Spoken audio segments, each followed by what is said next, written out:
Yesterday I saw someone throw a plastic wrapper.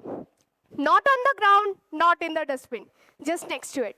And the strangest part, nobody reacted.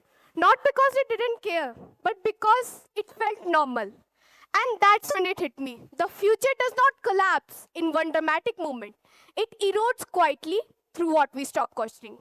We are often told that teenagers are the future, but that sentence has a hidden assumption that we are waiting. We are not waiting. We are constantly deciding what becomes normal. Let me say something uncomfortable. We don't have a sustainability problem. We have normalization problem. We know plastic is harmful, we know energy is wasted, and we know habits are broken. Yet, we still repeat them. I have seen things and walked past it. Not because I didn't care, but because fixing the right thing alone would have made me stand out. And if you're honest, you have to. Not because we don't care, but because we have seen it so many times that it stopped feeling normal. That is where I say teenagers are different. Not better, not smarter, just less adjusted. We haven't fully adapted to this world, so we still pause and think and notice what doesn't make any sense. Adults often learn to live with these things, but teenagers still pause and think, why is this okay? And that question, that's where the change begins. You don't need a lab to redesign the future. You need attention. Look at something ironic. We have seen signs everywhere, keep your surroundings clean. And usually, right under those signs, it's usually the most litter.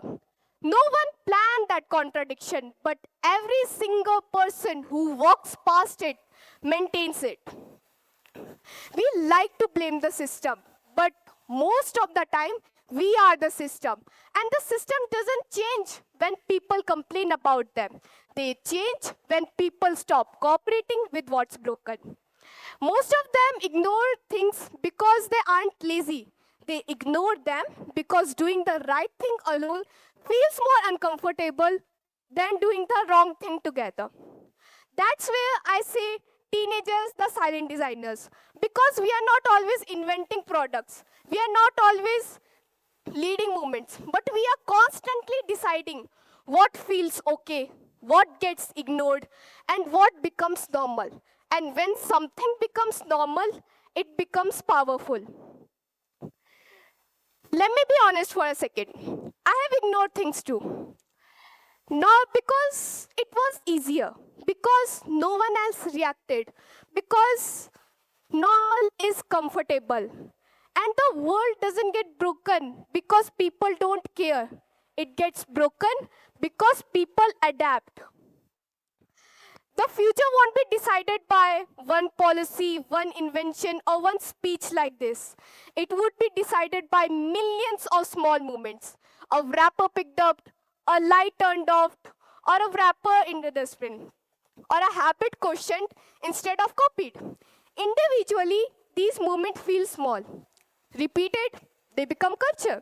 So don't ask yourself, will teenager change the future? Ask yourself, what are you quietly allowing that you know is wrong? Because every time you ignore something small, you're not being neutral.